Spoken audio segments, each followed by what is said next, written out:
Hey everybody, this is Artie Astor from B Sharp and C. So as you can see, I've changed things up a little bit and I am just kind of doing an impromptu. I'll try to do like an unedited version of the show. What I really want to do is kind of test how this setup right here is going to work.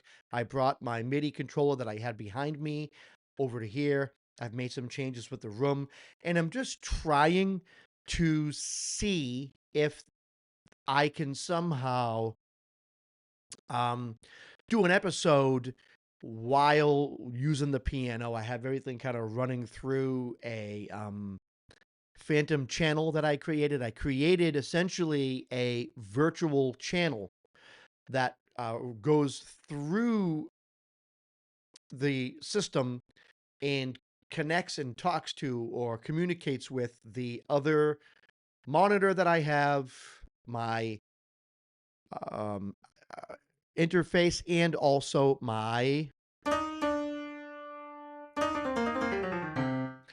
keyboard, which is going through my DAW. So I kind of created some virtual channels, and then it all kind of just goes through one channel and into OBS, which is the software that I use to make these videos. But I wanted to do this episode today about a song that absolutely, absolutely made me fall in love with simplicity. It it just made me fall in love with simplicity because you listen to the song and you hear how deep it is, how moving it is, how fantastical. And oh God, I mean, there's so many adjectives I can use to explain this song.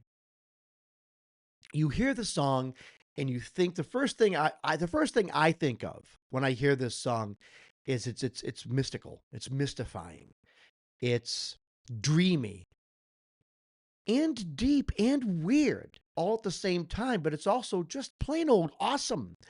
And I want to play it. I want to play the song now. I want to talk a little bit about it, and I want to talk about it why I discovered how you can do so much with simplicity. So it's called The Weeping Song. It's by Nick Cave and the Bad Seeds. And well, you know what? Let me just start the song. Okay. And then you can tell me what you think in the comment section. But I'm going to tell you what I think right now, baby, because that is what this episode of B Sharp and C is about.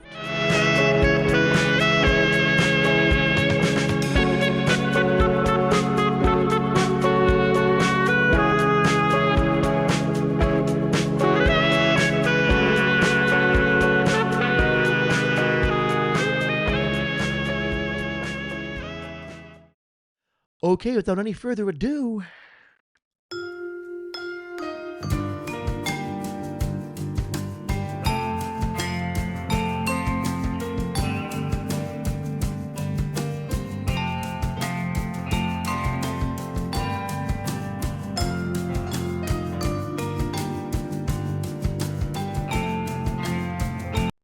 so the beginning is right out of the G minor scale, and it's not even necessarily out of the G minor pentatonic scale. It's just out of the Aeolian scale, right?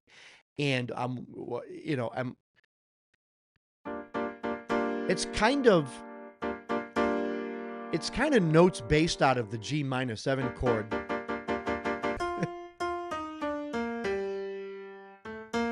No.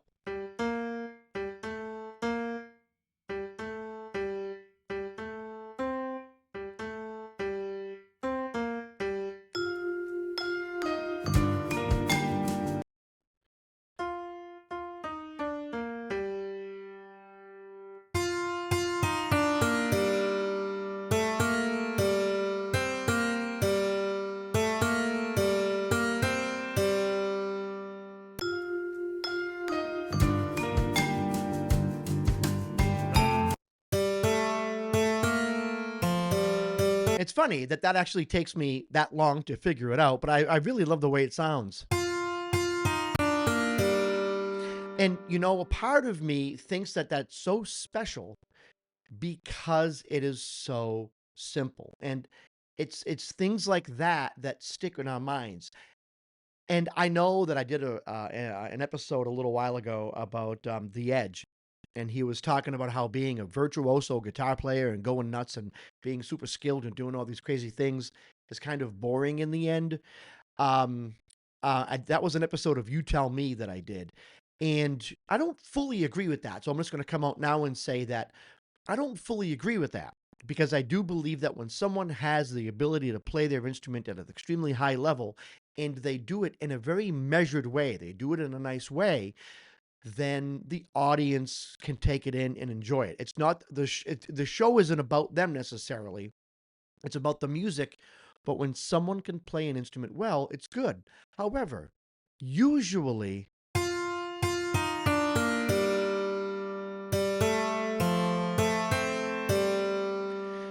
usually it's the simple things that stick.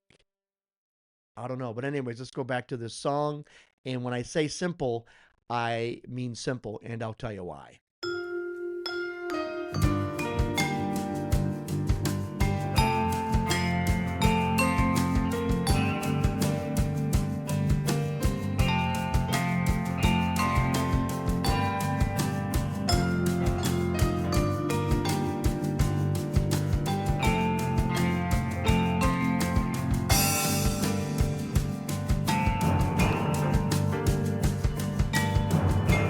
Go sun, go down to the water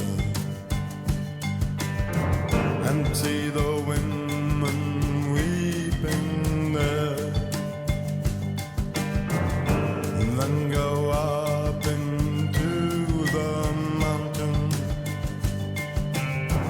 The men they are all weeping too. Father, why are all the women weeping? They are all weeping for their men. Then why are all the men there weeping? They are weeping back at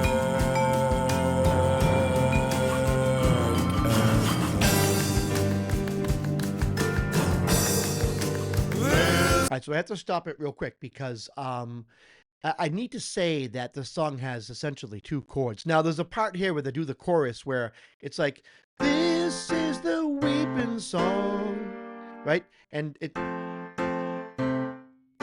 it's like an F major with, and sometimes they put a C bass in there. But what's interesting is this whole song is G minor and F. So if you have a scale and you're using numbers, it's 1, which is the root, and flat 7. 1, flat 7. 1, flat 7. 1, flat 7. That is the entirety of the song. Now, of course, there are grace notes and little things there. But what really makes it is the mood. And this is something that I've always said and that I always believe in and that I try to employ in some of my music. Although I don't think I have a song with just 2 chords, but I have a song with 3, right? But listen to how, let me see when they start singing. Hold on.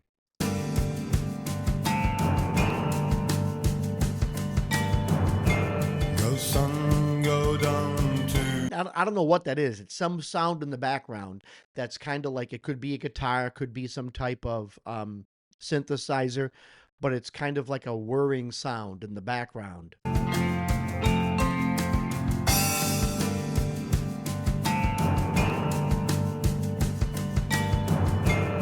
sun, go down to the water.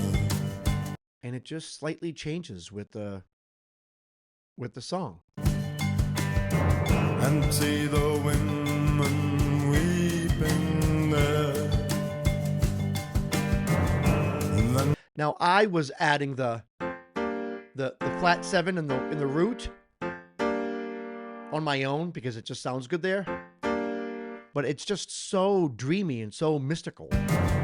and then go up into the mountain. I mean, listen to that sound in the background. whatever that is in the back. First of all, the song structure is simple, but that's not the point. When your song structure is simple, all that does is create space for you to be more creative within the chord changes. And I say that all the time, and I've said it to a lot of people, especially a lot of people who are just starting to get into songwriting and starting to get into music. You do not need to have a lot of chords. If you have just 2 chords or just 3 chords, um, figure out what to do with those chords. Find a certain way to arpeggiate them. Find something to do with those chords, because then within that simple structure, you can you can give it life. You can expand it and unfold it. There's a lot hidden in 2 chords, right? So G minor, you have G, B flat, and D. F major, you have F, A, and C. That's 6 notes. Binary is only 2, 0 and a 1. You have 6 possibilities here, and you can do anything you want with them. And because you're in the key of G minor, if you want, you can actually do things outside of those chord tones. Like in the beginning of the song, he does the flat 6, right? Which the flat 6 is not really in any of the chords that are in the song. However, it just sounds good in that beginning part, right? And then he adds the 2 in the second half. I think he goes, right? He adds the 2 in there, right out of the Aeolian scale. Super simple, but between the G minor and the flat 7, which is the F major key, or the F major chord, you have 6 notes. Now you can sing any of those notes. You can even, if you want, you can even add different notes, whatever the case is, as long as they sound good or within the scale. Usually chord tones get sung, but that's perfectly fine. And also, that background music, you can do anything you want. That background sound we hear, you can do anything you want with that, because you have 6 possibilities, and in any order. So it's just those 2 chords. You have essentially a limitless supply of phrasings that you can play. But everything else is different. The bell sound that they're playing, the boom, boom, that heavy kick drum sound that they're playing.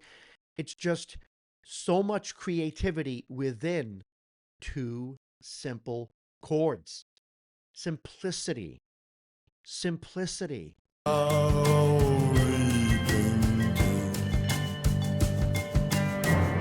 Father, why are all the women weeping? They are all weeping for their men. Then why are all the men there weeping? They are weeping back at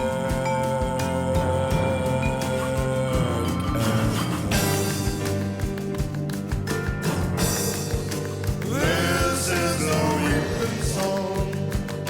It's song in which to weep. While all the The hand clapping.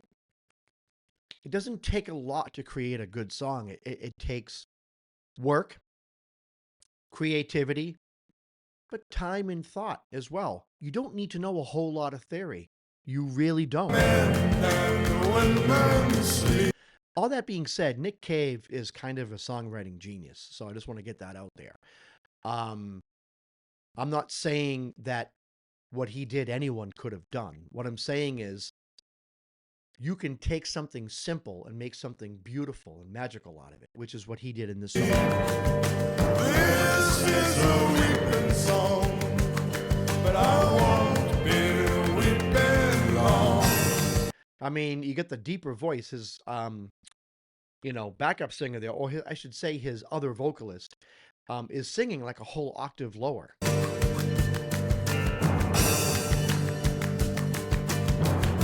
Father, why are all the children weeping? Oh, they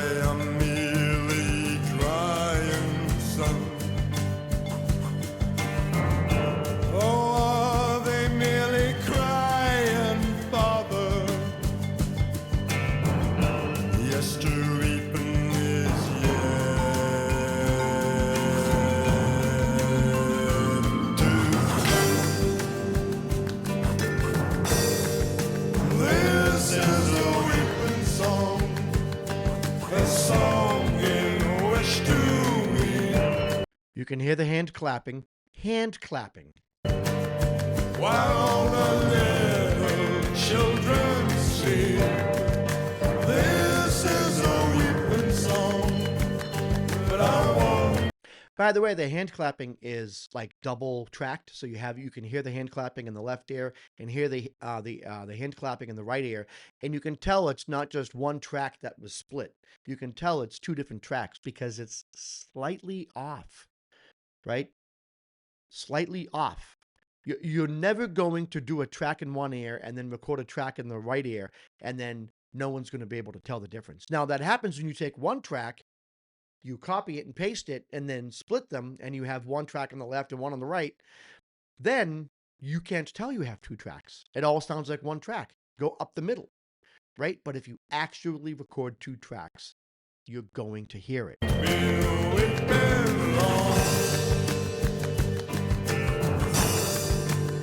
This is the weeping song.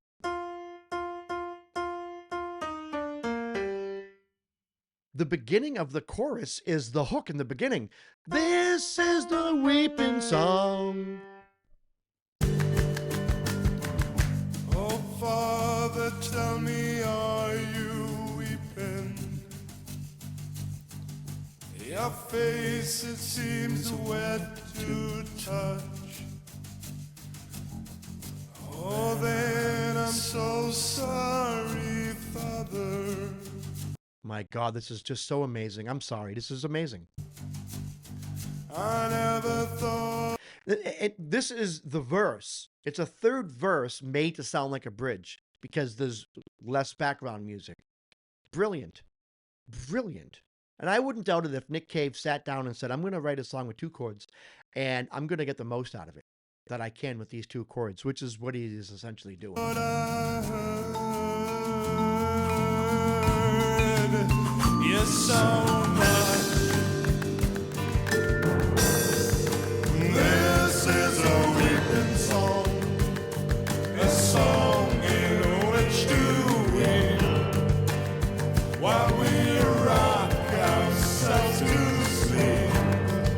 This is a weeping song, but I won't be weeping long. Beautiful. No, I won't be weeping long. No, I won't be weeping long. No, I won't be weeping long. So some of us might be asking ourselves, well, who is Nick Cave? He's just amazing. He's an Australian songwriter. He's been around for a long time. And at one point, he even moved to Brazil. I think it was São Paulo. He moved there for a while and just lived there and just did nothing. He moved down to São Paulo and just kind of hung out in Brazil. I'm sure he had a lot of fun while he was down there. But something interesting is he has respect by some of the biggest musicians out there. Take a look at what David Gilmour says about Nick Cave. So what music are you listening to? I've just been so busy for so long now that I can't remember what I was last listening to. The last album that I listened to the whole album and got a bit obsessed by and really enjoyed putting on and listening to the whole thing all the way through was Nick Cave's last album called Push the Sky Away, which is brilliant. For some reason, I love the fact that David Gilmour, who is one of the most iconic songwriters, guitarists, musicians, really in rock history, got obsessed by Nick Cave's last album. Nick Cave, kind of like Tom Waite, has a very, very deep, mysterious, and beautiful style of songwriting. It's hard to copy. You can copy his music, you can do covers of his music, but it's hard for a songwriter to come onto the scene and write music like Nick Cave. And it's just so unique. It's just so unique. It's different. It's introspective. It's raw, it's painfully honest, and somewhat frightening. If you listen to his lyrics sometimes, he he really does explain very well the human condition and does it unapologetically and with no filter. Sometimes extremely poetic, sometimes extremely abrupt. And you can kind of sense that there's an air of anger in some of his songwriting. And I think yeah, I believe that he finds life to be somewhat frustrating at times. And he he takes it out on his songs. He takes it out on his songs. The way I look at it is that he kind of writes his music as a way to kind of like shadow box, like punching the air or just punching a pillow or punching the wall. It's kind of angry at times, but angry not in a bad way. And he's frustrated. And I get the impression he sometimes doesn't know why he's frustrated. And I think that that's something that a lot of musicians, a lot of artists, a lot of people who write music, I think that's something a lot of us go through. Because, I mean, I've been down that road where I don't know what to do with my life. I have a life. I got a job. I got this. I got that. I got bills. But there's still a sense of, what am I doing here? And you don't know how to deal with that feeling as it builds up. So you put it into a song, but it's almost like you force it into the song and then package it up, and then just throw it against the wall and say, here it is. Take that, you know. I kind of get the sense that Nick Cave does that with some of his songs. I could be wrong. But anyways, I had to do this episode of B Sharp and C to test out my new setup. Hopefully everything works, from the meters and the gadgets and everything that looks like it's, all my readouts here on the screen, it looks like everything's working. So I hope that this works out. But anyways, I'm going to end this episode. This is Artie Astor from B Sharp and C saying, until next time, keep it groovy.